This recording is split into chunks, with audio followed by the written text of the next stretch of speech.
Tu m'as acheté? J'ai payé pour mettre fin à un prix, c'est tout. Nolan et Cole Dawson se retrouvent face à ceux qui viennent leur prendre tout ce qu'ils ont, les yeux glacés de ceux qui n'ont jamais connu de limite. Une déclaration retentit dans l'air, comme un tonnerre frappant la terre. Je reste ici, personne ne me possède. Mais cette détermination, aussi forte soit-elle, suffira-t-elle à les protéger de ceux qui sont prêts à tout pour voler ce qui leur revient de droit? Avant de commencer cette histoire, partagez avec nous à quelle heure et d'où vous écoutez cette aventure. J'adore lire vos commentaires chaque jour. À Shadow Creek, territoire de l'Arizona, automne 1885. Le vent de ce matin-là soufflait plus de poussière que de clémence.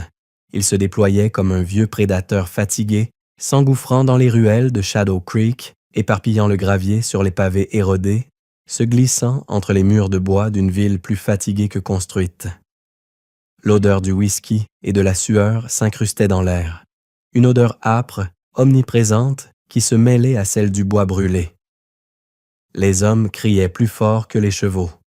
Les pièces d'argent sonnaient, une mélodie métallique qui résonnait comme la seule prière acceptée ici, dans ce monde rouillé et décati. Derrière ce tumulte, le bruit lourd et rythmé d'un marteau frappant le bois résonnait, annonçant qu'un nouveau lot allait être vendu. Mais cette fois, ce n'étaient pas des animaux qu'on mettait aux enchères. Nolan se tenait là, pieds nus sur la plateforme décolorée par le soleil, l'ombre de la poussière et du bois délavé envahissant ses pieds.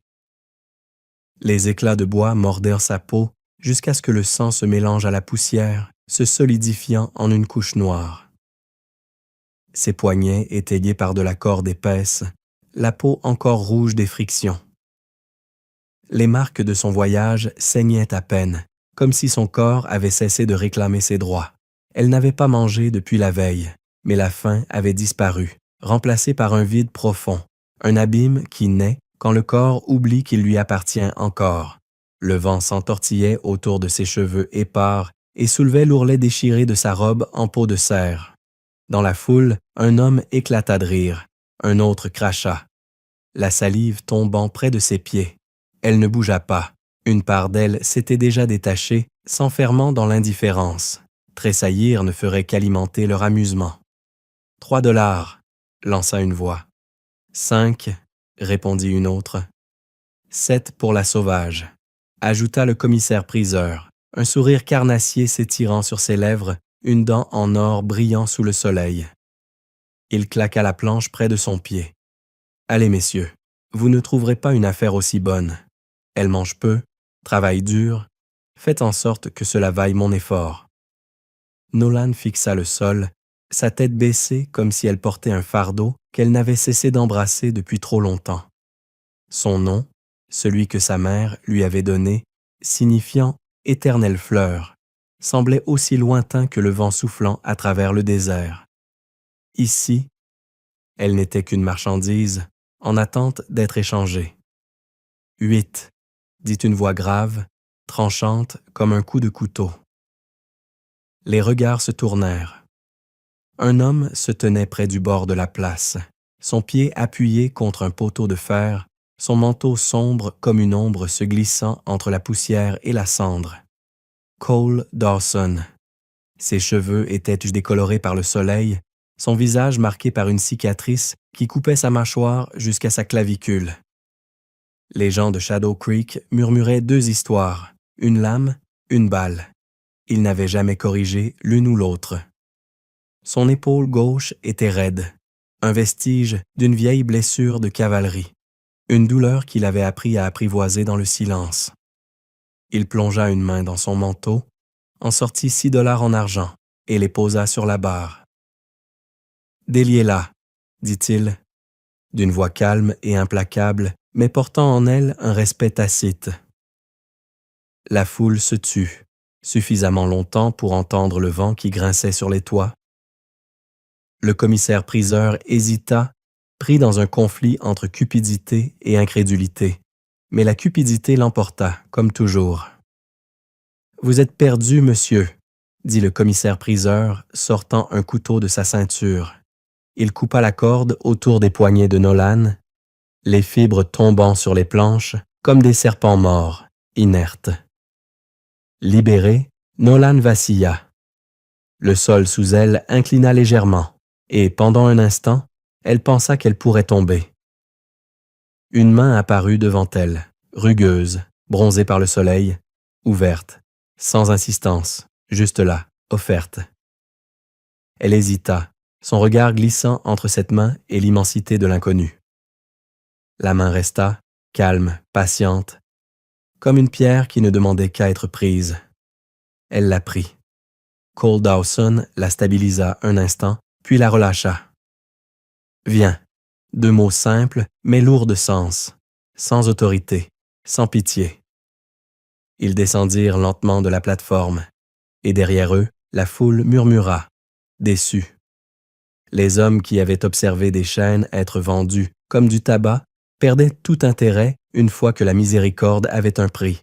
Le vent les poursuivit à travers la rue étroite, la poussière tourbillonnant autour de leurs bottes. Cole Dawson la guida vers le bac derrière le magasin d'alimentation, où l'eau scintillait encore de la fraîcheur du matin. Le vent, sec et mordant, lui fouettait le visage tandis qu'elle suivait les pas de Cole, sa silhouette découpée contre la lumière pâle de l'aube. Il trempa une tasse en métal, la prit entre ses mains, puis la lui tendit sans un mot, un simple geste d'offrande, son regard croisant brièvement celui de Nolan. Nolan hésita. Elle sentit la gorge se serrer, une douleur familière, la soif crue, asphyxiante. C'était une sensation qu'elle avait oubliée, celle de la soif pure, une faim qui ronge de l'intérieur. Avant qu'elle ne s'en rende compte, elle avait levé la tasse et bu trop vite. L'eau déborda sur son menton, et elle toussa, le liquide brûlant sa gorge desséchée. Cole la fixa un instant, sans jugement, un regard tranquille et observateur. Puis il reprit la tasse, la remplit à nouveau et la lui tendit dans un silence qui en disait plus que des mots. Cette fois, elle but plus lentement, chaque gorgée se frayant un chemin, apaisant le feu qui s'était allumé en elle. Elle ferma les yeux un instant, le liquide frais apportant un soulagement discret, presque sacré.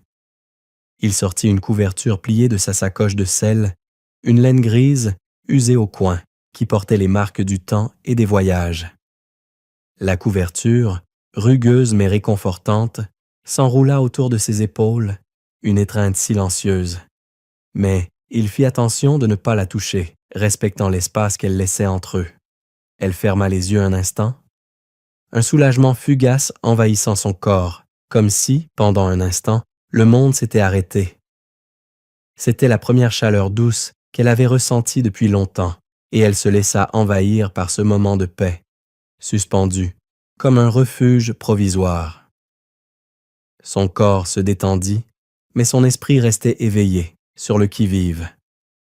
Lorsqu'elle rouvrit les yeux, il ajustait déjà sa selle, sans un mot. Il était là, calme, absorbé dans ce qu'il faisait, mais quelque chose dans sa manière d'être la rassurait. Elle le regarda, encore incertaine, mais il lui lança un regard rapide, presque furtif, comme s'il mesurait ses intentions avant de parler. « Tu sais monter ?» demanda-t-il avec une simplicité presque brusque, mais qui cachait une forme de sollicitude discrète. Elle hocha la tête, bien que l'incertitude demeure dans ses gestes, comme une promesse silencieuse qu'elle allait apprendre à se faire confiance, petit à petit. « Alors tiens-toi à la corne. Je vais te maintenir. » Il monta en premier, puis, avec une douceur inattendue, l'aida à monter derrière lui, la guidant lentement, s'assurant qu'elle était stable sur la selle. Sa main se posa près de sa taille, suffisamment proche pour la rattraper si elle glissait, mais sans la forcer. Elle serra la couverture, fort, un geste instinctif de protection, la sensation de la laine rugueuse contre sa peau la rassurant. Elle regarda droit devant elle, observant la route qui s'étendait devant eux, le vent fouettant son visage, tandis que Cole guidait le cheval hors de la ville. Derrière eux, le rire du commissaire-priseur résonna faiblement à travers le vent, une note discordante qui contrastait violemment avec le silence qui s'installait entre eux. Ils chevauchèrent pendant des kilomètres avant que l'un d'eux ne parle à nouveau. Shadow Creek se réduisit derrière eux, une tache de fumée à l'horizon. La terre s'étendait, vaste et silencieuse, l'herbe sèche ondulant sous le vent, les mésas basses s'étendant jusqu'au ciel qui semblait trop grand pour leur solitude. Les sabots du cheval martelèrent le sol durci, chaque pas marquant un peu plus leur passage, ancrant leur présence dans ce paysage de terre battue. Cole Dawson ralentit le pas lorsqu'il remarqua le tremblement dans ses épaules. « Froid ?» demanda-t-il, une note d'inquiétude à peine perceptible dans sa voix, camouflée sous son ton habituel. Elle ne répondit pas, se contentant de serrer la couverture autour d'elle, son regard fixé sur l'horizon infini, comme si la réponse se trouvait là, quelque part, dans l'immensité du paysage. Il ouvrit son manteau, juste assez pour bloquer le vent de son côté, un geste simple, mais significatif. Elle le remarqua. Un frémissement de gratitude parcourant son corps, mais elle ne dit rien. La gratitude, pour elle, restait une langue étrangère, difficile à prononcer, mais un frémissement dans ses épaules montrait que ce geste, silencieux mais puissant, avait trouvé sa place. Quand le chemin se courba vers les collines, il s'arrêta près d'un bosquet de chênes. « Repose-toi un instant, » dit-il, et sa voix, bien que calme, portait une douceur qu'elle n'avait pas anticipée. Il descendit de cheval et lui tendit à nouveau la main, une main forte, mais toujours ouverte. Elle glissa lentement en bas, ses genoux tremblants sous le poids de la fatigue. Elle se sentit fragile, mais cette fragilité était nouvelle pour elle, étrange et un peu réconfortante. Il soutint son coude, une touche de prévenance qu'elle n'avait pas attendue. Elle s'accroupit et toucha la terre avec ses doigts, les paumes appuyées contre le sol, comme si elle y cherchait quelque chose de solide, de réel. Le sol était sec, encore chaud du soleil, mais il était vivant. Ce n'étaient pas les planches du plancher d'un chariot, ni le ventre de fer d'une cage. Cole Dawson la regarda sans parler, simplement observant le silence autour d'eux. Il sortit son couteau et coupa le dernier morceau de corde qui pendait encore de son poignet. Au lieu de le jeter, il s'agenouilla, creusa un petit trou à la base d'une roche et l'y enterra comme un geste de clôture, une fin symbolique à un cycle qui s'était trop longtemps prolongé. Nolan le regarda sans comprendre, mais il n'avait pas besoin de dire quoi que ce soit. Quand il se redressa et leva les yeux, leurs regards se croisèrent enfin pour la première fois depuis leur rencontre. Ce fut un moment suspendu, une connexion silencieuse, sans mots. « Mange », dit-il, lui tendant un morceau de jerky. Elle le prit sans hésiter, mordant lentement comme si ce simple geste de prendre soin d'elle était encore une nouveauté. Il mangea un petit morceau lui-même, restant en garde, bien que cela ne fût pas évident dans son regard. Un faucon tournait au-dessus d'eux, une tache sombre contre le ciel pâle, comme une silhouette en quête de sa propre liberté. « Ton nom ?» demanda-t-il après un long moment, un moment où les mots étaient enfin permis. Elle hésita, goûtant l'anglais sur sa langue comme une lame, mais elle le dit, sa voix fragile mais affirmée. « Nolan. » Il hocha la tête, une simple reconnaissance. « Cole Dawson. » répondit-il. Leurs noms se suspendirent entre eux comme un premier échange, fragile mais sincère. Au crépuscule, l'air devint plus froid, mordant et intense. Ils suivirent un lit de ruisseau sec qui menait vers l'ombre lointaine de Hunter's Ridge. L'horizon flamboyait d'une lumière cuivrée, une couleur chaude qui se déployait comme une toile de fond dramatique à la scène qui se jouait. Chaque ombre s'étirait longuement, comme un avertissement silencieux porté par le vent.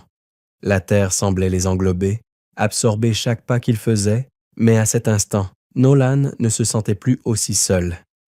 Elle n'était plus qu'une petite silhouette dans ce paysage immense, mais quelque chose en elle s'était soudainement allégé, comme si la terre elle-même lui offrait une forme de réconfort. Lorsque la cabane finit par apparaître, Nolan cligna des yeux comme si elle n'était pas sûre de ce qu'elle voyait. Une petite maison en bois, une bâtisse frêle mais tenace, se haussait près d'une clôture de barres fendues. Un coin du toit était affaissé, mais de la fumée s'élevait lentement de la cheminée, un filigrane de chaleur dans le froid grandissant. Ce n'était pas grand-chose, mais c'était quelque chose de tangible, de réel, une promesse modeste mais fiable. La cabane ne prétendait pas être plus que ce qu'elle était, mais en cet instant, c'était suffisant. Cole Dawson descendit de cheval, un léger grincement de douleur traversant ses traits, mais il ne se plaignit pas. Il avait appris à ignorer la douleur, à vivre avec elle comme une vieille compagne, mais il y avait dans son regard une forme de fatigue qui trahissait les années de solitude et d'efforts silencieux. « Ici », dit-il, en lui faisant signe d'attendre pendant qu'il attachait le cheval. Puis, il lui tendit à nouveau la main pour l'aider à descendre. Un geste simple, presque réflexe, mais qui portait en lui plus de considération que 1000 mots. Lorsqu'elle descendit, elle la toucha brièvement, une effleure légère, et se retira, maintenant une certaine distance entre eux. C'était un geste furtif, un besoin de garder une part d'indépendance, mais il ne protesta pas. Il n'en avait pas besoin. Il n'était pas là pour se forcer à une proximité qu'il n'était pas prêt à accepter. Le respect, pour l'instant, suffisait. À l'intérieur, la cabane sentait le bois sec et le vieux cuir. Un poêle trônait près du mur du fond, encore chaud du feu du matin. Il y avait un lit, une table avec 2 chaises et des étagères garnies de bocaux de haricots et de farine. Tout était propre, pas poli, le genre d'ordre qui appartient à quelqu'un ayant appris à vivre seul, sans la fioriture des biens inutiles. Ce n'était pas un luxe, mais une simplicité qui portait sa propre beauté, une beauté faite de choses simples et durables. La maison était un reflet de la vie qu'il menait, rudimentaire mais authentique. Cole Dawson pointa vers la chaise la plus proche du poêle. « Assieds-toi », dit-il, un geste simple, mais plus lourd de sens qu'une simple invitation. Il y avait une forme de calme dans sa voix, comme une porte ouverte dans un silence lourd. Nolan hésita. Elle fixa la chaise un instant, ses yeux cherchant un signe, une autorisation qu'elle n'avait pas l'habitude de demander. Il hocha la tête d'un simple mouvement, un geste discret mais plein de signification, et elle s'assit lentement, ses mains serrées contre ses genoux, comme pour s'ancrer dans ce moment fragile, maintenir un peu de son équilibre intérieur. Elle ne le quittait pas des yeux, attendant comme une élève prête à être corrigée, mais cette fois, aucun reproche n'arriva. Aucun mot ne vint. Cole versa des haricots d'un pot posé sur le poêle, les fit glisser dans un bol en métal, puis le posa devant elle sans bruit. Il s'éloigna légèrement, se repliant contre le comptoir, les bras croisés, une posture simple mais protectrice. Elle le fixa un instant, se sentant observée, mais aussi, d'une manière étrange, protégée. Après un moment d'hésitation, elle se pencha en avant et commença à manger, d'abord rapidement, la faim la poussant, mais bientôt elle ralentit. Elle se rendit compte qu'il ne l'en empêcherait pas. C'était une liberté nouvelle, celle de manger sans crainte, sans avoir à regarder par-dessus son épaule, sans se demander si cela serait payé d'une manière ou d'une autre. Quand le bol fut vide, il le remplit à nouveau sans dire un mot. Ses mains tremblaient moins maintenant, la chaleur du feu semblant effacer en partie la douleur physique. Mais la lumière du feu, crue et implacable, capturait chaque trait de son visage, révélant les pommettes marquées par la faim, les ecchymoses qui couraient encore sur son cou. Cole Dawson les remarqua, mais ne posa aucune question. Certaines blessures n'ont pas besoin de mots. La première nuit, il fouilla dans un coffre près du lit, en sortit une chemise en coton propre, la posa sur la couverture. « Tu peux te changer. Je vais vérifier les tables. » Sa voix était ferme, mais dans ce simple geste, il y avait quelque chose de vulnérable, quelque chose qui ne se disait pas, mais qui était là. Elle attendit que la porte se ferme derrière lui avant de se lever. La couverture glissa jusqu'à ses coudes, et dans un geste presque instinctif, elle souleva la chemise. L'odeur de savon et de fumée flottait autour d'elle, douce comme une réminiscence des années passées, où le confort était un luxe dont elle n'avait plus souvenir. Elle enfila la chemise, l'ourlet tombant presque jusqu'à ses genoux, avant d'enrouler la couverture en laine autour de sa taille comme une jupe. un geste de protection, mais aussi d'illusion de chaleur.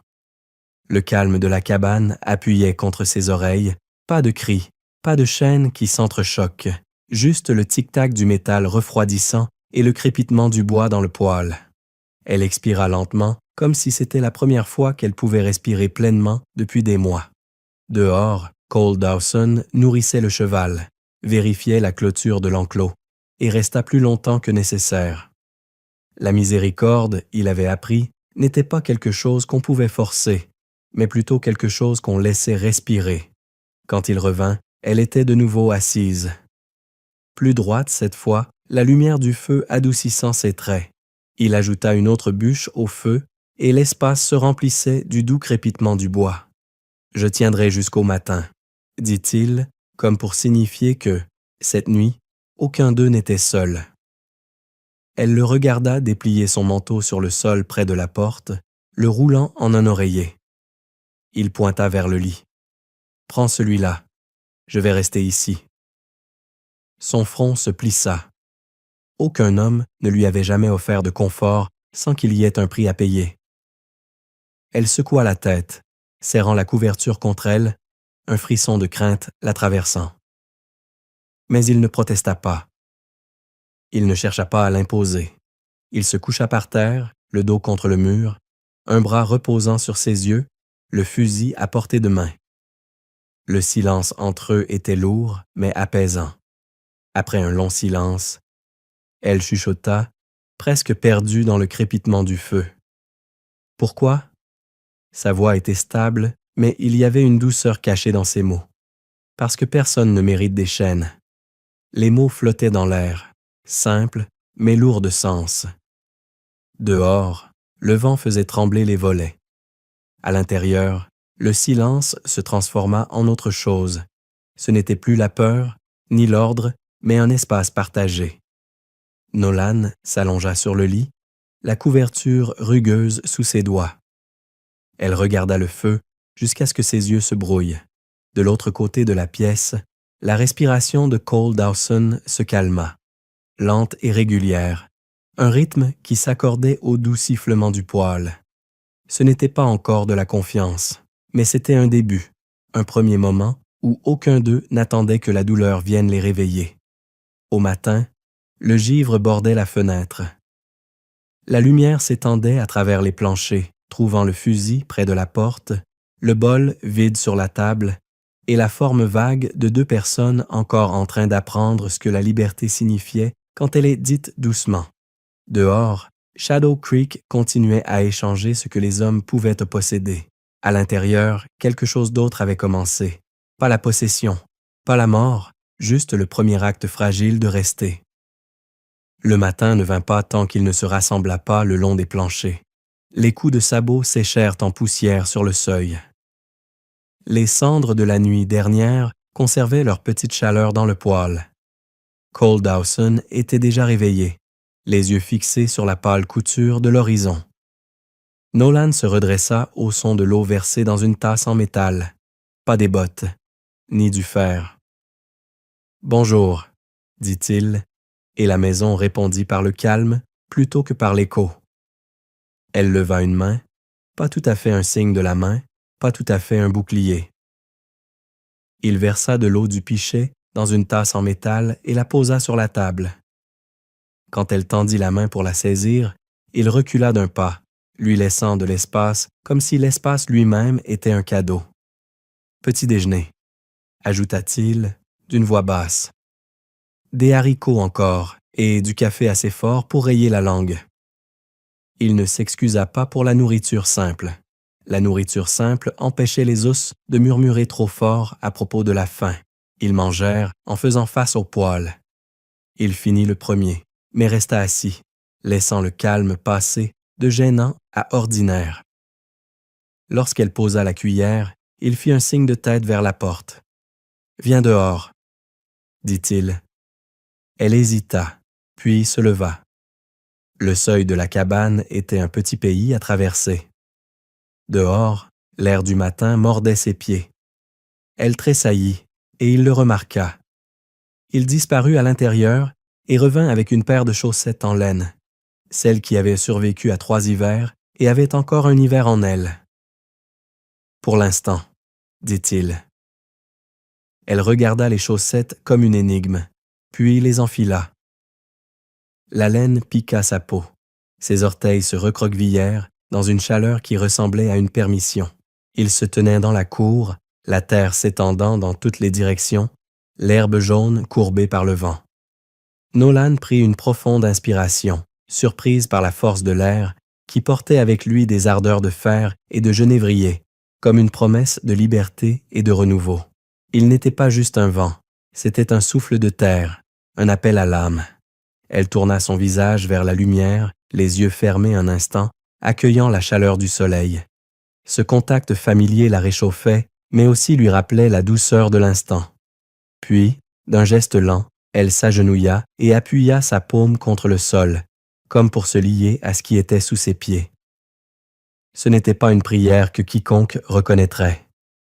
C'était un geste silencieux, intime, un retour à la terre, comme un signe que la terre se souvenait encore d'elle, qu'elle faisait encore partie de ce monde, d'une manière ou d'une autre. Cole Dawson pointa de son menton vers la grange. « On commence là, » dit-il. Il n'eut pas besoin d'ajouter de règles, de paroles pleines de sens. Il ne donna pas d'instructions, juste un geste. Pas de ce que tu dois faire, ni de ce que tu me dois. Il lui montra simplement où la nourriture était gardée, comment disperser le grain pour les poules, et lui expliqua la manière de vérifier le trough de l'eau. Nolan, observant ses mains, n'avait pas besoin de mots. Elle lisait les gestes de celui qui avait appris à survivre sans artifice, dans la simplicité d'une vie dure. Lorsqu'il souleva un tronc, son épaule se crispa, un mouvement furtif qu'il tenta de cacher. Nolan le remarqua, son regard suivant chaque geste avec attention discrète, se demandant ce que cette douleur cachée représentait.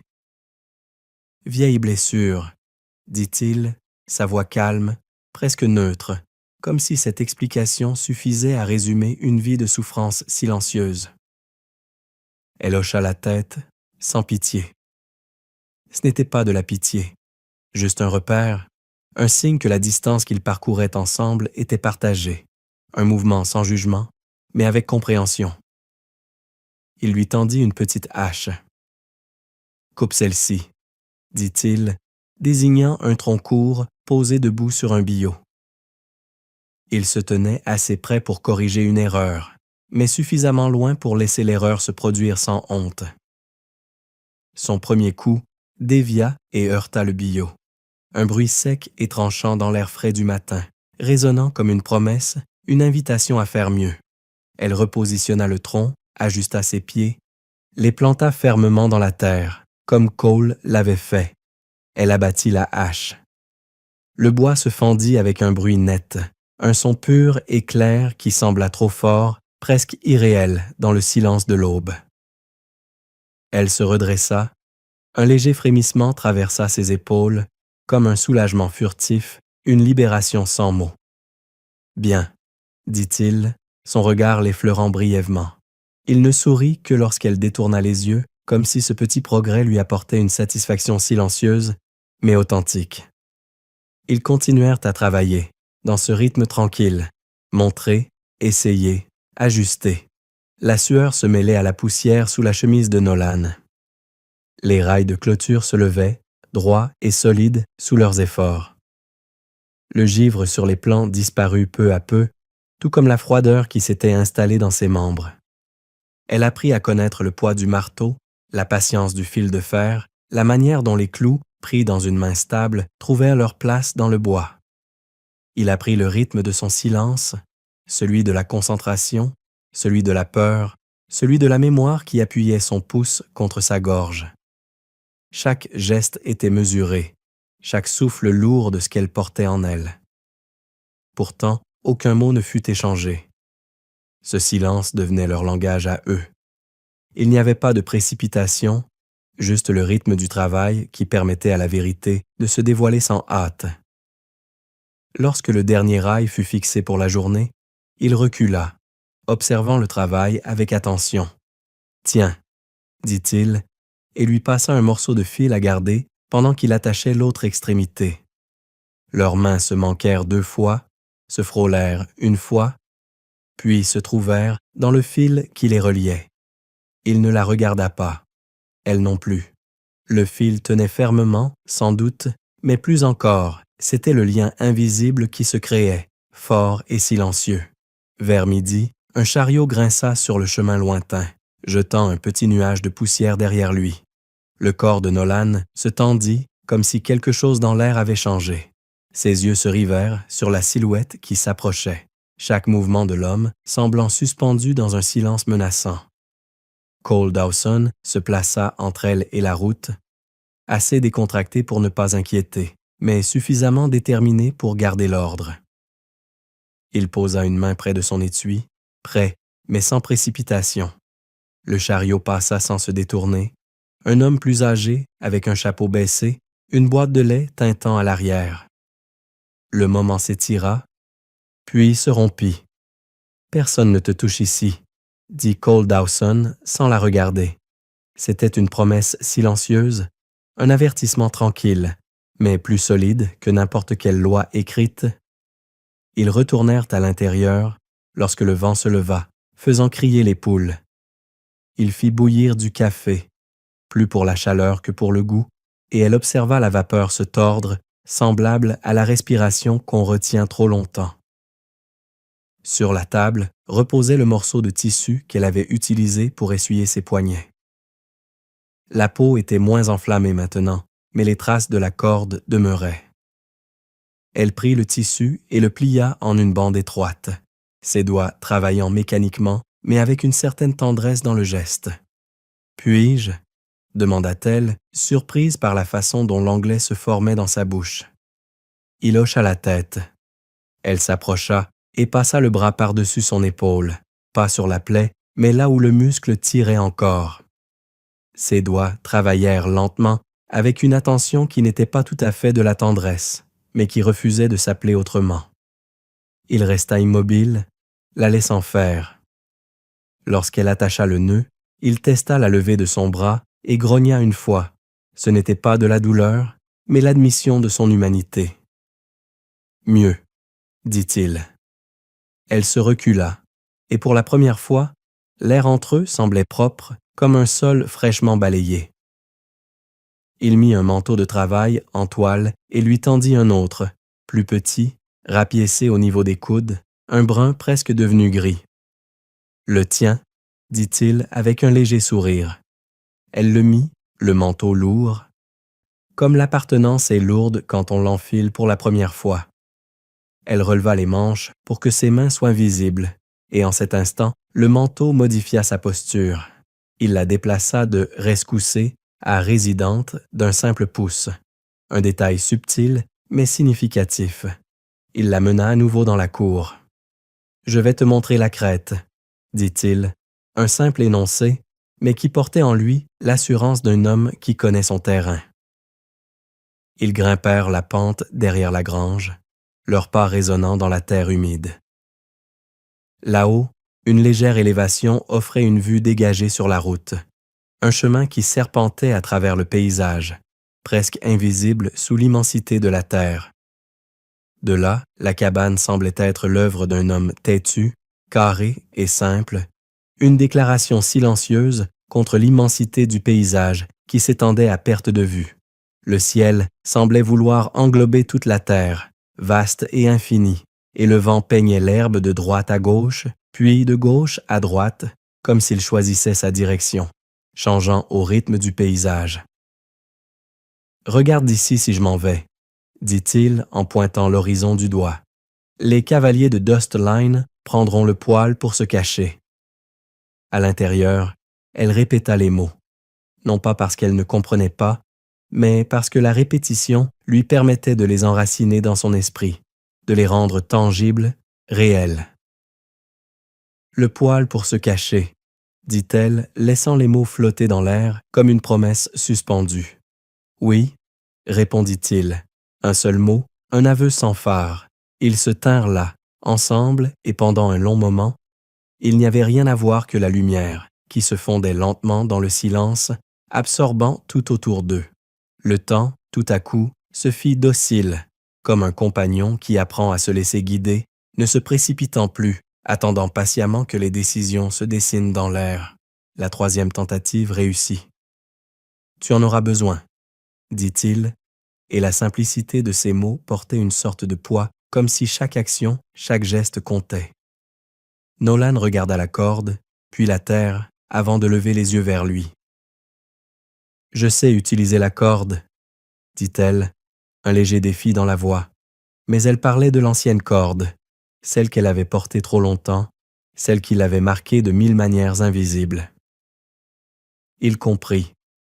Il rangea la corde, comme un mot qu'on utilise avec précaution, sans hâte, et la laissa là, dans un silence lourd de non-dits.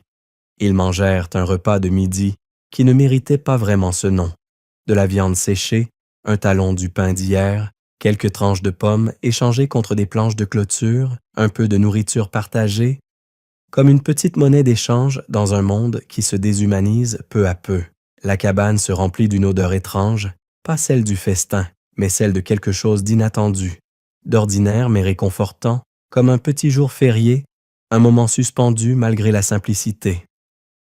Nolan se déplaça sans demander, trouva les assiettes en métal, les essuya rapidement et les disposa sur la table avec une précision tranquille, presque solennelle. C'était la première fois qu'elle accomplissait une tâche à la ferme qui ne concernait pas la simple survie, mais le vivre. Ce n'était plus une question de tenir, c'était de vivre un petit pas pour elle dans cette nouvelle réalité qui prenait forme sous ses yeux. L'après-midi, il travailla sur la clôture nord, là où le vent frappait le plus fort, comme si la terre elle-même voulait empêcher qu'on y mette les mains. Nolan portait des clous dans une petite pochette en cuir à sa taille, les lui tendant un par un, chaque geste empreint d'une confiance silencieuse qu'elle commençait à trouver en elle. Un clou se plia, puis un autre. Elle fronça les sourcils, ajusta l'angle et avec une concentration nouvelle, abattit le marteau. Le métal rencontra le bois avec un bruit net, un bruit qui semblait harmonieux, comme une danse silencieuse entre le corps et l'esprit. Il donna un petit hochement de tête, discret mais suffisant, un compliment silencieux que Nolan comprit parfaitement. Vers le milieu du travail, elle s'arrêta et inclina la tête, comme si elle écoutait un souvenir, une pensée qu'elle avait enterrée sous des couches de poussière et de douleur. Puis, elle marcha quelques pas jusqu'à la base d'un jeune saule près de la clôture, s'agenouilla et brossa la terre doucement, comme une caresse, effleurant le sol comme si elle le redécouvrait. Elle prit de sa poche une petite perle, blanche comme l'os, simple et sans valeur, mais pleine de signification. Pas sacrée, mais un souvenir qu'elle pouvait enfouir dans la terre, une offrande à un monde qu'elle avait quitté. Elle la pressa contre le sol, lissant la surface avec le plat de sa paume. Il ne demanda rien. Certains actes parlent plus clairement lorsqu'ils sont laissés seuls, quand la signification des gestes est plus forte que n'importe quel mot. Des nuages s'amoncelaient sur l'horizon ouest. Le vent portait avec lui une morsure froide, préfigurant une nuit difficile à venir. Ils finirent la dernière planche et Cole se redressa lentement, testant son épaule. Nolan observa sa mâchoire se tendre et se détendre, son corps s'efforçant de contenir la douleur, mais sa respiration, plus forte, plus régulière, témoignait de son endurance. Elle prit le marteau de ses mains, l'accrocha au crochet sans qu'il n'ait à demander, un geste sûr, marquant la fin du travail, mais aussi l'acceptation de son rôle dans ce monde qu'il lui avait montré. À l'intérieur, elle remua la marmite pendant qu'il coupait du petit bois. Il s'affairait, comme si chaque mouvement de ses bras était une promesse de stabilité. Quand les pommes de terre furent à dos prêtes, elle les sala dans sa paume et les saupoudra de eau, comme pour les offrir à l'air qui flottait dans la pièce, une offrande simple mais sincère, comme si le moment avait pris sa place, naturel et sans phare. Il versa du café et ne tenta pas de remplir le silence de mots superflus. Le calme, intense et lourd, suffisait plus que n'importe quelle conversation. Il ne cherchait pas à forcer la compagnie. Il respectait ce silence, le laissant être. Après qu'ils eurent mangé, il vérifia le fusil, puis le replaça près de la porte, à la vue de tous.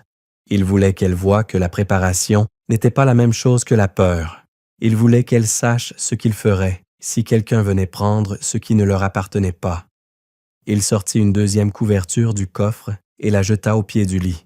« Il fera froid cette nuit », dit-il, comme si ce simple fait, sans embellissement, en disait long sur leur situation. Elle regarda la couverture, puis le manteau posé près de la porte, et revint vers lui. Ses yeux posèrent une question, mais avec plus de confiance que celle du début de la journée. Elle savait que quelque chose s'était changé, qu'il n'y avait plus de distance. « Le sol me va », dit-il, une simplicité dans sa voix qui n'avait pas besoin d'explication. Elle soutint son regard, puis pointa vers le lit, le sol, lui, puis l'espace près d'elle sur le matelas. Un petit geste tracé dans l'air, soigneux et délibéré. Elle laissa un espace, pas une invitation à traverser, mais une reconnaissance que la porte avait deux côtés et que les deux pouvaient rester ouverts. Il fixa un peu trop longtemps, puis secoua la tête une fois, le genre de refus qui contient du respect, pas de la distance. « Pas encore », dit-il, et ce « pas encore » était un pont construit avec une seule planche, fragile mais sincère. La nuit tomba rapidement. Le vent appuyait contre les coutures de la cabane, se glissant là où les planches étaient encore mal ajustées. Il fourra des chiffons dans les fissures et ajouta une bûche au poêle. Le feu fit son travail avec de petits bruits, doux comme le sommeil d'un enfant. Quand la tempête commença, ce ne fut pas de la pluie, mais un gémissement d'air froid se traînant à travers les collines, un son strident et constant qui semblait vouloir engloutir toute la terre autour d'eux. La cabane tint bon, ses murs, solidement ancrés dans la terre, résistant aux hurlements du vent. À l'intérieur, tout restait en place, comme si la maison elle-même était une petite forteresse, prête à supporter tout ce que la nature pouvait lui offrir. Nolan s'assit dos au poteau du lit, la couverture haute autour de ses épaules, se protégeant du froid qui avait commencé à mordre. Les yeux rivés sur le poêle, ses pensées se perdaient dans la danse des flammes.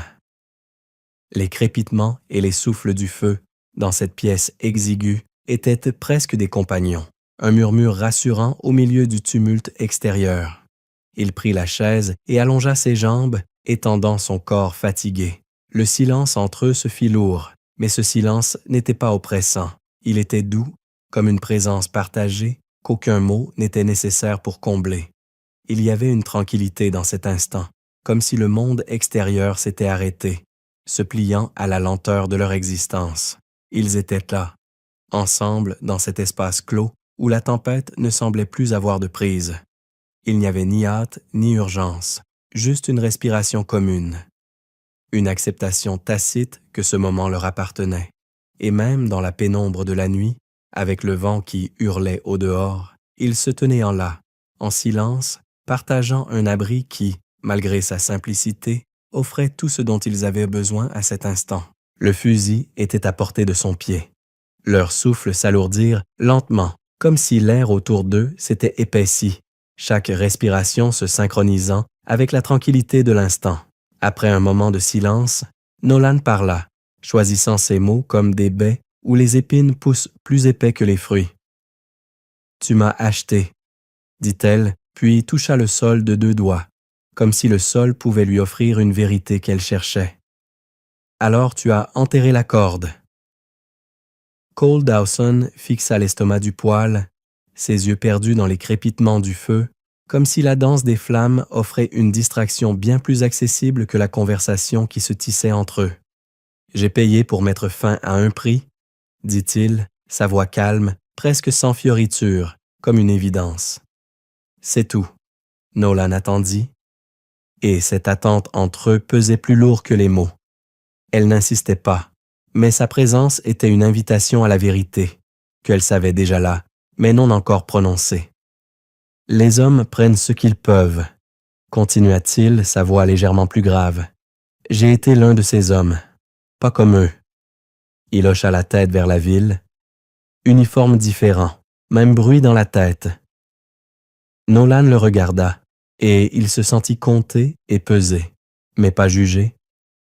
Elle ne le condamnait pas, mais il se sentait nu dans ses mots, comme si tout ce qu'il avait cherché à cacher se retrouvait mis à jour dans ce silence. « La guerre ?» demanda-t-elle enfin, sa voix brisée par un souffle invisible. « La guerre », répondit-il. Le mot n'avait rien de romantique. C'était la simple vérité d'un homme qui avait survécu sans jamais vraiment revenir. Je suis rentré chez moi, mais ce n'était pas la maison.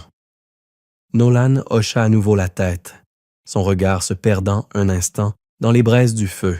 « Autrefois, j'avais une maison, » dit-elle, sa main posée sur sa poitrine, puis s'ouvrant vers l'extérieur, vers l'invisible. Un cercle, un feu, une montagne. J'avais des mots. Elle laissa sa main retomber, la fumée de la cheminée les emportant tous les deux. Les souvenirs qu'elle portait étaient aussi lourds que ceux de Cole, mais d'une autre nature. Les siens étaient liés à des racines profondes qu'elle avait dû déraciner pour survivre. Ils laissèrent le poêle répondre pendant un moment, le métal faisant un bruit léger à mesure que le bois se stabilisait. Le vent caressa le toit, sans réussir à trouver une prise. La maison se tenait là, seule contre le monde. Il se leva et tira sa chemise de son épaule, juste assez pour qu'elle voie la cicatrice de l'ancienne blessure. Elle ne s'en approcha pas. Elle n'offrit pas de compassion comme une compresse. Elle regarda simplement, puis rencontra ses yeux, disant sans dire « Je vois ce qui t'a façonné, pas l'homme que tu étais quand cela est arrivé. » Cole Dawson remit sa chemise, son regard fuyant le sien pour un instant. « Et samedi, tu restes aussi longtemps que tu veux, » dit-il, son ton calme mais sincère. Nolan répondit sans hésiter, une conviction qu'elle ne s'était pas permise auparavant. « Si je dois aller ailleurs, je reste. » Les mots la surprirent par leur certitude. Ils surprirent même Cole, qui les accueillit avec un hochement de tête. Ce simple geste en disait long, plus que 1000 mots. Il se leva et baissa le feu, étouffant la dernière lueur de la soirée. Lorsqu'il se coucha par terre, il plia son manteau 2 fois pour soulever sa tête, un simple acte de confort sans chercher à imposer quoi que ce soit. Elle se coucha et tourna son regard vers la fenêtre, où le givre avait commencé à écrire sa langue blanche sur la vitre, un message froid et silencieux du monde extérieur. Le silence revint, mais ce n'était pas celui qui pèse, celui des chaînes. Ce silence portait un poids comme une barre de porte placée après une longue journée, et dans ce poids, quelque chose de fragile et de vivant. Le son d'une maison qui décide de devenir une maison, dit-elle, presque pour elle-même. « Bonne nuit, » dit-il. Elle répondit d'abord dans sa langue, puis dans la sienne. « Bonne nuit. » La tempête s'amenuisa vers minuit. Le vent mourut dans un murmure qui à peine atteignait les avant-toits. Quelque part dans la cour, une poule fit un bruit de rêve et retourna à son petit devoir de sommeil.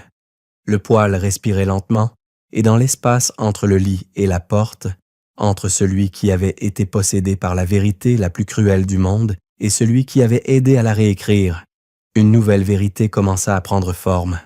Pas de sécurité exactement, pas encore, mais un abri, et le premier désir obstiné de le garder. Au matin, il y aurait plus de travail. La clôture nord se courberait encore, là où le vent aime prouver son poing, mordant et implacable.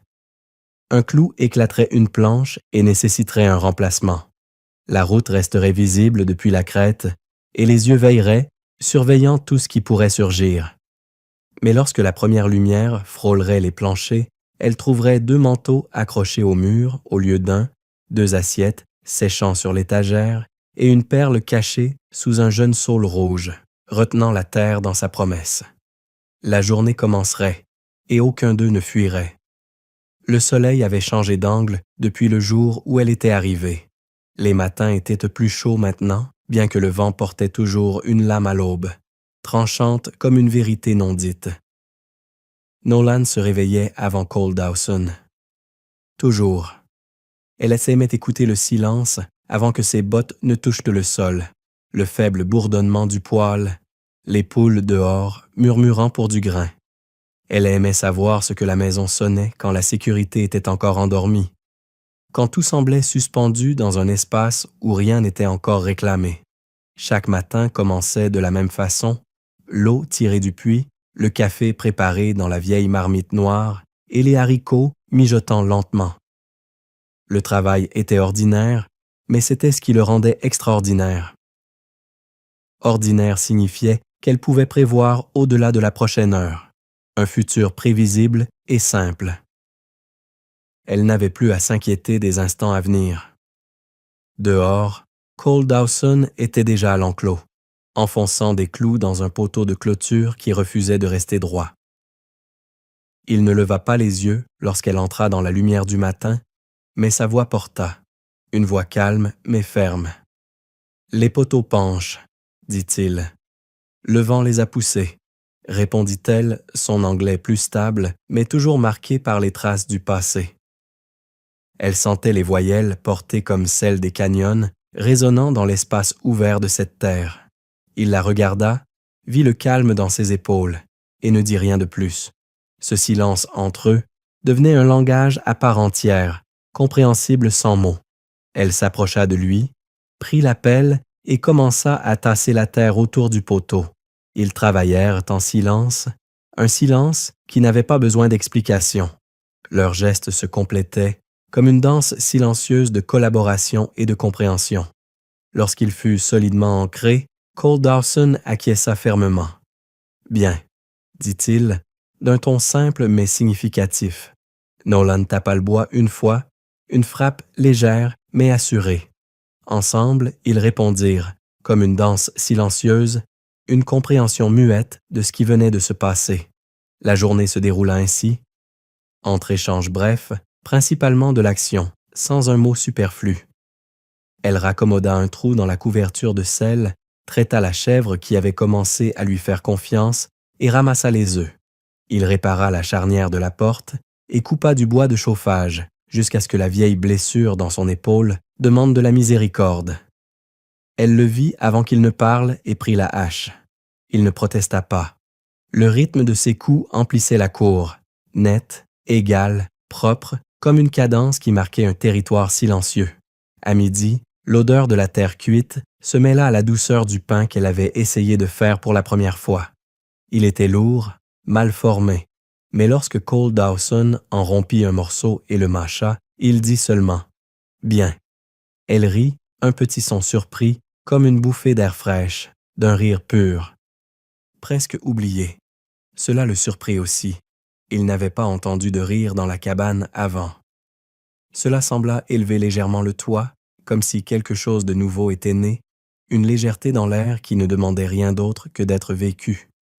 Après le déjeuner, des nuages commencèrent à se former au-dessus de la crête, menaçant la journée de pluie. Mais cela n'effrayait pas Nolan. Elle savait maintenant qu'il y avait des choses plus importantes que la météo. Elle n'était plus seule dans cette réalité, et c'était tout ce qui comptait. Ce qui allait arriver n'était plus un fardeau à anticiper, mais un simple passage qu'elle accepterait. Cole Dawson vérifia le ciel. « La tempête passera au nord », dit-il, sa voix calme, mais teintée d'une inquiétude silencieuse, comme si la vérité de l'instant se cachait dans chaque rafale de vent. Nolan se protégea les yeux du soleil, les paupières plissées sous la lumière implacable, le ciel brillant d'une intensité presque cruelle. « Le ciel ment », murmura-t-elle, presque à elle-même, comme une vieille sagesse qui traversait ses lèvres, un murmure que le vent emportait sans qu'elle s'en rende pleinement compte. Il sourit presque. C'était un petit sourire, fragile, que l'on sentait naître d'une compréhension tacite, se dessinant brièvement sur ses lèvres.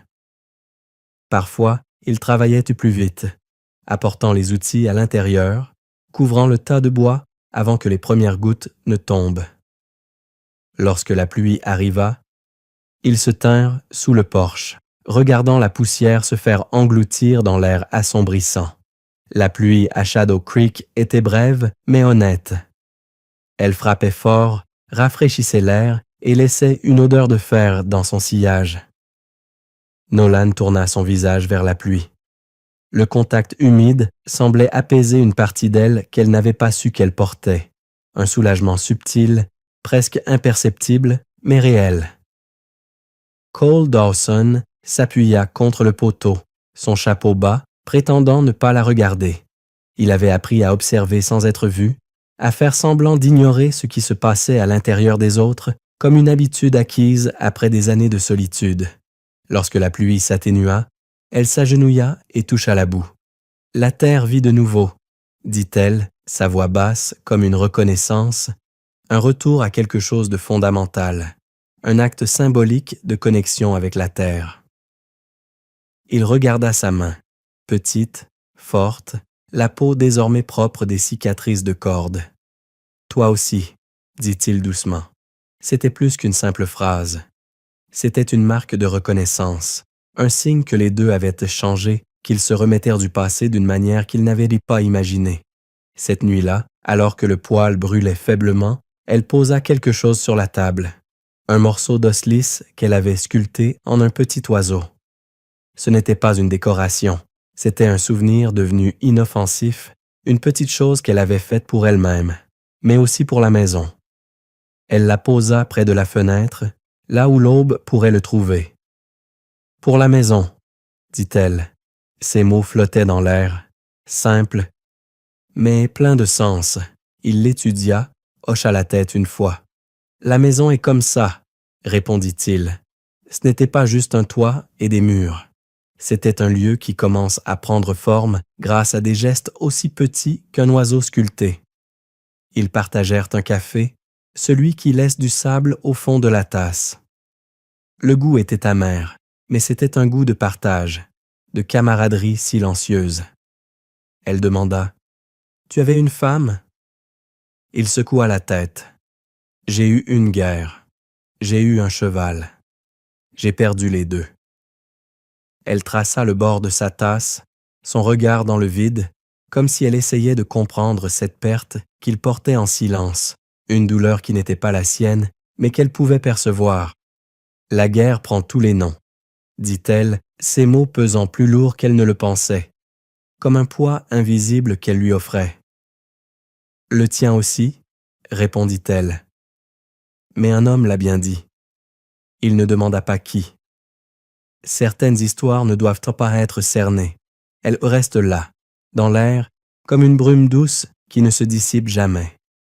Plus tard, lorsque le vent se leva, il vérifia le loquet de la porte.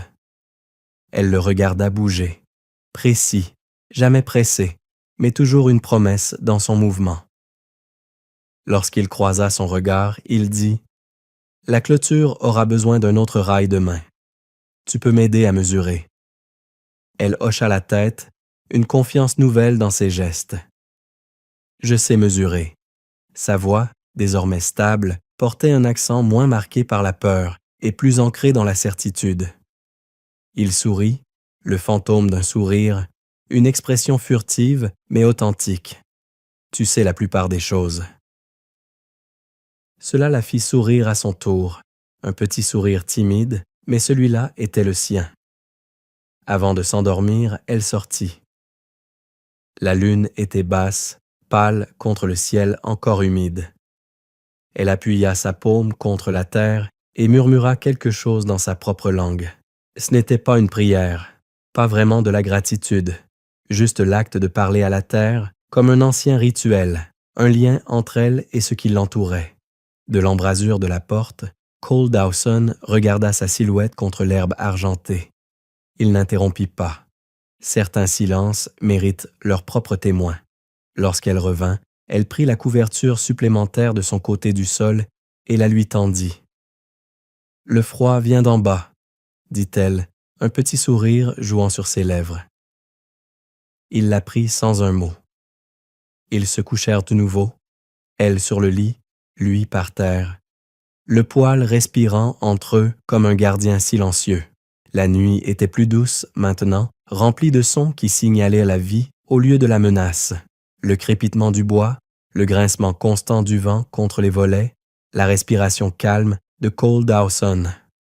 Avant que le sommeil ne la réclame, elle dit doucement « Demain, je répare aussi la clôture sud. » Il ne répondit pas tout de suite, mais « Alors demain, nous la réparerons. » Ce simple accord, partagé sans hésitation, faisait naître quelque chose de nouveau entre eux. Et c'est ainsi que la confiance entra dans la maison, non pas comme une déclaration, mais comme un travail partagé, une clôture réparée, planche par planche, jusqu'à ce que la terre et les gens qui la travaillaient commencent à tenir. Le givre arriva tôt cette année-là. Le givre chantait sous les pieds comme du verre brisé, chaque souffle montant blanc avant de se fondre dans l'air vide. Cole Dawson se leva avant l'aube, vérifia le poêle, puis sortit pour nourrir le cheval. Il pouvait voir son souffle et, au-delà de cela, la longue route qui coupait la vallée, une cicatrice pâle sur la terre. À l'intérieur, Nolan raviva le feu, mettant du café à bouillir. Elle avait appris le rythme de cet endroit, comment se réveiller avant la lumière, comment écouter les petits bruits qui signalaient que tout était encore sûr. La cabane était devenue un cœur battant en qui elle pouvait avoir confiance. Mais ce matin-là, le bruit qui venait de la route n'appartenait pas à la sécurité. C'était le lent, mesuré crissement des roues du chariot sur la terre gelée, un bruit prolongé et pesant. Celui des hommes qui venaient pour des affaires, pas pour des visites. Ce n'était pas une arrivée attendue, mais plutôt un signe qu'une menace invisible s'approchait. Cole Dawson l'entendit en premier. Il leva les yeux vers la crête et aperçut une silhouette sombre se déplaçant contre l'aube pâle, un chariot, 2 chevaux et 3 hommes. Leurs contours se dessinaient lentement contre l'horizon, flous et menaçants, comme des ombres dansantes avant qu'elles ne deviennent trop claires. Il ne dit rien d'abord, se tenant là, son corps rigide, laissant le froid mordre ses doigts, sa mâchoire se contractant lentement alors que l'incertitude s'alourdissait dans l'air. Le vent soufflait plus fort, comme pour cacher leurs pas, mais quelque chose en lui savait que les hommes ne s'arrêteraient pas. Puis, il appela à travers la porte ouverte « Reste à l'intérieur ». Nolan se rendit à la fenêtre, son regard glissant sur la silhouette qui approchait. Le monde semblait s'arrêter autour d'elle, la réalité rétrécissant à la silhouette qui se dessinait contre l'aube. Un signal que tout ce qu'elle avait connu jusqu'à ce jour pouvait être en danger. « Qui ?»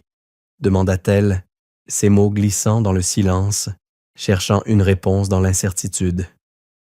Il ne répondit pas, mais il n'en avait pas besoin. La réponse était toujours la même.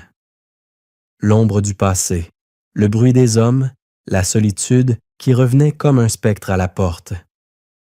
Elle savait que la vérité n'était jamais aussi simple que de poser des questions, mais que ces hommes étaient la promesse d'un futur incertain. Quand le monde vint appeler quelqu'un qui croyait que la possession était la même chose que l'ordre, le chariot s'arrêta près de l'enclos. L'homme qui chevauchait devant portait un manteau noir, un badge de député bien trop poli pour la loi qu'il prétendait représenter. Il se tenait droit, trop droit, comme un homme souhaitant trop paraître.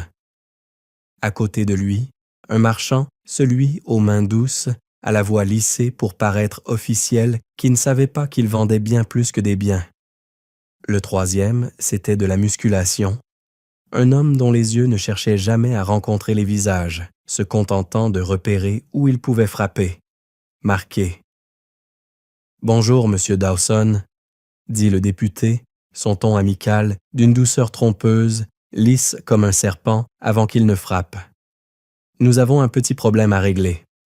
Les gens en ville disent que vous avez acheté une propriété qui n'était pas à vendre. » Cole Dawson essuya ses mains sur son manteau, un geste calme mais mesuré.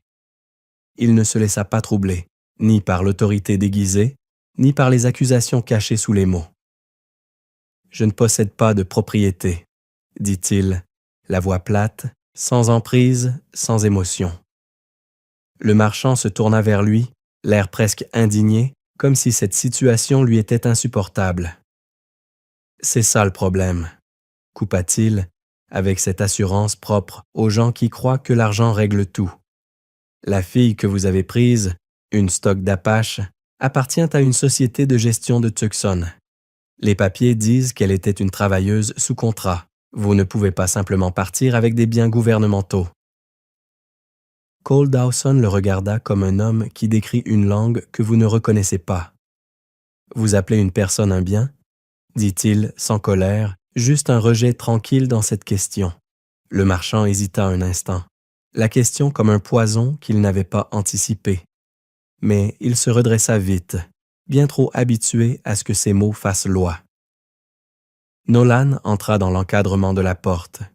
Ses cheveux étaient attachés en arrière, son visage calme, mais pâle contre le froid, une silhouette prête à en découdre, même si paradoxalement, elle semblait hors de ce monde tout en y appartenant, avec une détermination nouvelle.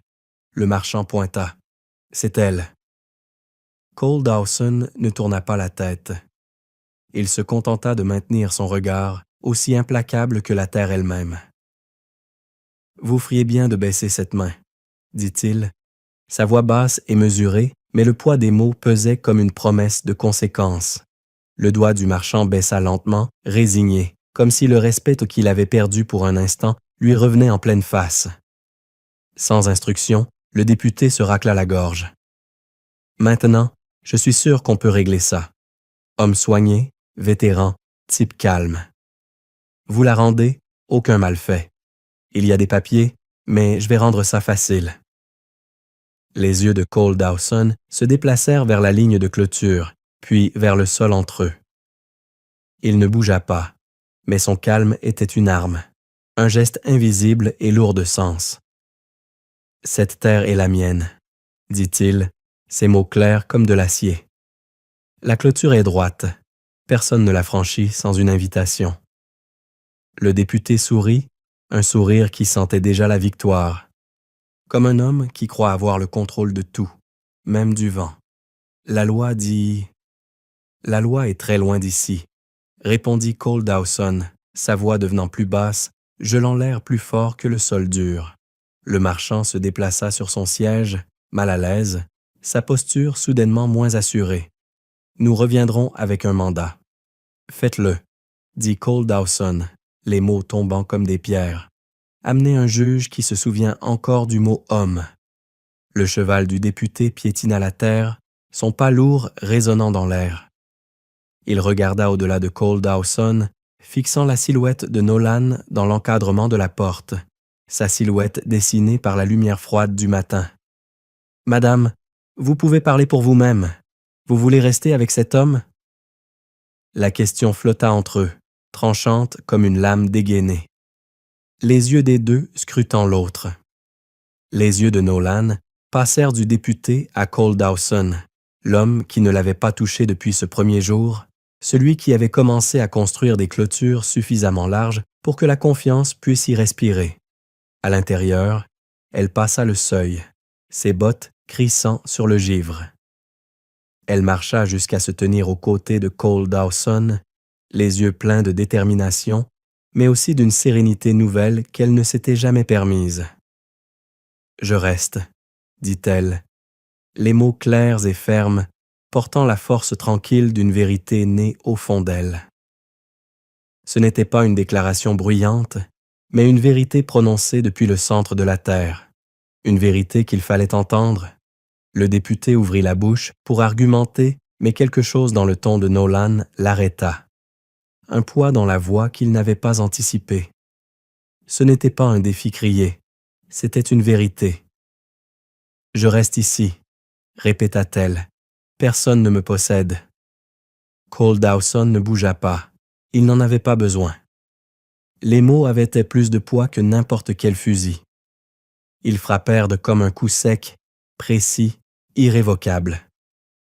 Le marchand marmonna quelque chose sous son souffle, tourna les rênes et fit avancer les chevaux. Le député resta encore une seconde, ses yeux balayant entre les deux, avant de cracher dans la terre. « Vous venez de vous attirer des ennuis. »« Dawson a déjà payé, » répondit Cole Dawson d'un ton froid. Le chariot roula, laissant des traces comme des cicatrices dans le givre. Le bruit s'estompa sur la route jusqu'à ce que la terre redevienne silencieuse. Nolan se tenait là, les yeux fixés sur l'horizon, regardant jusqu'à ce qu'il disparaisse derrière la crête. Ses mains tremblaient, non pas de peur, mais du relâchement soudain de la tension. C'était comme si une part d'elle se mettait en pause, comme un corps qui avait appris à survivre et qui, maintenant, laissait l'épuisement s'installer. Cole Dawson prit ses gants, plus pour les occuper que pour les réchauffer, un geste presque paternel, un mot de réconfort muet qui n'avait pas besoin de mots pour être entendu. « Tu as bien parlé », dit-il, sans fierté, mais avec une reconnaissance discrète. Elle le regarda sans répondre. Sa voix n'avait pas besoin de se faire entendre. Le simple regard suffisant. « J'ai dit la vérité », répondit-elle lentement, sans crainte, mais avec la certitude que ce moment n'aurait plus de retour.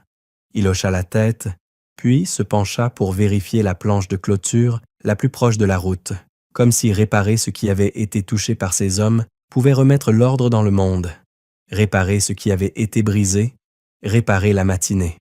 Elle le rejoignit sans un mot, poussant les clous, stabilisant les planches. Les gestes simples, le silence partagé. Lorsque le soleil brûla à travers le brouillard, ils avaient réparé la planche et la nouvelle terre remplissait sa base, fragile mais solide. Lorsqu'ils eurent terminé, elle se leva et posa sa paume à plat contre le bois, comme pour y laisser une marque invisible, un petit geste personnel dans un monde qui s'efforçait de garder ses distances. « Cette clôture, dit-elle, pas pour me retenir. »« Non, » répondit Cole Dawson. « Pour empêcher le monde d'entrer. » Le soir, la cabane sentait le café et la fumée. Nolan était assise près de la fenêtre, cousant un trou dans sa chemise, ses mouvements méticuleux, mais apaisés par la fatigue. Cole Dawson nettoya le fusil, vérifia les cartouches, puis le remit à sa place près de la porte. Quand elle eut terminé de coudre, elle parla sans lever les yeux. « Ils reviendront. » Il expira par le nez, le son de l'air frais se mêlant au bruit du poêle. « Peut-être, peut-être pas. » « Les hommes comme eux dépendent de l'ennui du monde, » dit-elle comme une vérité qu'elle avait apprise à ses dépens. Elle hocha la tête, le silence entre eux pesant moins lourd qu'avant. « S'ils viennent, je reste avec toi. » Il sourit, juste un coin de sa bouche, comme si cette phrase venait enfin dénouer quelque chose d'invisible. « Tu l'as déjà fait. » Dehors, la dernière lumière du jour s'estompa derrière les collines rouges. L'air sentait la neige, mais plus rien dans l'atmosphère ne semblait aussi pressant. Cole Dawson se dirigea vers la porte et regarda une dernière fois. La clôture brillait d'argent dans la demi-lumière, chaque planche droite, chaque fil tendu, solidifié par leur travail commun. Il ferma doucement la porte et fit glisser le verrou en place. À l'intérieur, la chaleur resta stable, une promesse qui, pour la première fois, semblait réelle. Et pour la première fois depuis le jour où il avait acheté sa liberté, il réalisa que la maison n'échoua plus. Elle sonnait comme une maison habitée, comme quelque chose de partagé, pas emprunté. La neige tomba tranquillement ce matin-là, suffisamment douce pour entendre chaque flocon atterrir. Nolan se tenait sur le porche, enveloppé dans le manteau de Cole Dawson, regardant les flocons fondre contre ses mains. Le ranch en bas restait immobile. Des clôtures à moitié enterrées, l'enclos vide, la fumée s'élevant lentement de la cheminée derrière elle. Cole Dawson versa du café dans 2 tasses en métal. « La clôture ne tiendra pas jusqu'au printemps, » dit-il comme une observation banale mais nécessaire. « Alors on reconstruira, » répondit-elle, son ton calme et résolu, une réponse qui, malgré sa simplicité, portait déjà en elle une forme de dévotion tranquille à cet endroit. Ils se tinrent côte à côte, la vapeur montant entre eux sans trop parler, comme si le monde n'avait besoin de mots pour se comprendre. Le silence ne semblait plus vide. Il avait du poids, de la chaleur à l'intérieur. Le feu de la cabane ronronnait comme un petit animal qui respire, un petit battement de cœur dans l'immensité silencieuse de la nuit. Cela faisait des mois que les hommes étaient venus avec des papiers et des menaces. Aucun ne revint. La paix avait grandi sous la forme de journées ordinaires, réparer des clôtures, cuire du pain, nourrir les poules. Nolan riait parfois maintenant, un rire bref mais réel, celui qui éclot dans l'ordinaire, pas dans la survie. Cole Dawson avait commencé à laisser son fusil près de la porte au lieu du lit. Ce petit geste était le signe d'un changement, une sécurité partagée, non par la force, mais par la compréhension. Cet après-midi-là, il apporta un petit paquet de la ville, un médaillon en argent, simple et vide. « Pas de photo », dit-il. Il ne semblait pas juste d'en choisir une. Nolan le tourna dans sa paume, la chaleur du métal contrastant avec le froid qui commençait à pénétrer la pièce. « Alors il attend, » dit-elle, « pour quelque chose qui lui appartient. » Ils mangèrent le dîner à la lumière de la lampe, du pain chaud du poêle. Dehors, le vent s'adoucissait contre les murs. Cole Dawson regarda ses mains bouger, stables et certaines, et pensa à la place de vente, aux 6 pièces d'argent tombant comme du tonnerre. Il avait acheté la liberté pour une étrangère et trouvé quelque chose de plus difficile à nommer. « Tu penses à partir ?» demanda-t-il, une question flottant entre eux, mais plus douce qu'il n'aurait cru. Elle leva les yeux, calme. « Je pense au passé, » dit-elle, « mais le passé est parti, et après c'est ici. » Il hocha la tête. C'était suffisant. Lorsque l'aube revint, le givre avait fondu des fenêtres. Nolan sortit, posa sa paume sur le jeune saule rouge qu'elle avait planté. Ses branches frémirent dans le vent, fines mais vivantes, comme si la terre elle-même commençait à respirer à nouveau. « Grandis », murmura-t-elle, « pour nous deux. » Derrière elle, Cole Dawson appela. « Le café est prêt ?» Elle se tourna, souriant faiblement, un sourire discret, mais plein de cette douceur partagée. « D'où ?» dit-il, levant la théière. Il apporta du sucre cette fois, un petit geste en plus, une attention subtile dans cette journée qu'ils commençaient à bâtir ensemble. Ils se tinrent dans l'embrasure de la porte, partageant chaleur et tranquillité, sans grands mots, sans promesses bruyantes. Pas de vœux, pas de grand final. Juste 2 personnes qui avaient cessé de fuir, enfin présentes l'une pour l'autre. Dehors, la terre fondait sous la neige, apprenant à respirer à nouveau, comme si la nature elle-même se réveillait, après un long sommeil. À l'intérieur, le feu brûlait doucement, mais sûrement, un petit battement de cœur, comme quelque chose qui avait appris à rester, à s'ancrer, à persister. Et quelque part sous le givre, la corde enterrée dormait tranquillement, sans bruit, un secret enfoui. Nolan regarda l'horizon s'éclaircir, la première lumière brossant l'or sur la ligne de clôture. Le monde semblait fragile et neuf, en pause avant le prochain commencement, comme si le jour naissait avec une promesse, mais celle-ci devait être vécue lentement, sans précipitation. Cole Dawson leva sa tasse, les yeux suivant les mêmes collines. Un moment de silence s'étira et aucun d'eux ne parla. Il n'y avait rien qui nécessitait d'être dit, pas à ce moment-là, dans ce calme partagé qui s'étendait autour d'eux. Le vent passait à travers le saule rouge, murmurant doucement dans une langue qu'ils comprenaient presque tous les deux, une langue de patience, de connivence silencieuse. Elle ferma doucement la porte, gardant la chaleur à l'intérieur. La journée commencerait bientôt, mais pour l'instant, ils se tenaient là, sans être possédés, sans chaîne, vivant en silence, enfin en paix, ensemble. Cette histoire est fermée, mais celle de Nolan et Cole Dawson ne fait que commencer. Seront-ils capables de protéger l'amour et la liberté qu'ils viennent tout juste de retrouver? Cette histoire, née d'une lutte entre la possession et la liberté, a commencé à prendre forme dans un coin reculé du monde. Mais leur avenir dépendra de chaque pas qu'ils feront, chaque décision qu'ils prendront. Leur vie pourrait changer à tout jamais. Et vous, que pensez-vous de leur parcours jusqu'à présent? Partagez vos réflexions dans les commentaires ci-dessous. Si cette histoire vous intrigue et que vous avez soif de découvrir ce qui va suivre, n'oubliez pas de liker et de vous abonner à la chaîne pour ne manquer aucune de nos vidéos à venir. Merci d'avoir pris le temps de suivre cette aventure avec nous.